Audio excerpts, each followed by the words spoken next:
This is the best dessert you will ever try. Tiramisu soup is for tiramisu freaks like me that want to have their favourite pudding in a matter of minutes. You don't have to layer it all up in a dish like a flipping architect for this. You just need all the ingredients and something to blend it all up. So soak some trifle sponges or lady fingers in coffee. I love tiramisu cake. So I absolutely love it. It's pretty good.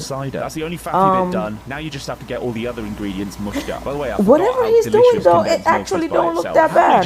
For the first time, milky coma. When it's smooth and coming from this guy is crazy, but for the first time, then we just need to whisk up some more cream and condensed milk. Don't tell your heart, and pour that into the tiramisu. Not gonna lie, I was hoping it would whip up like whipped cream. Now I'm not gonna knock this one. Sponge in there, and if you're me, you can grate over some dark chocolate. Okay, that's a lot of chocolate, but I'm not gonna knock this one because it don't look that bad. Love you. I would try it.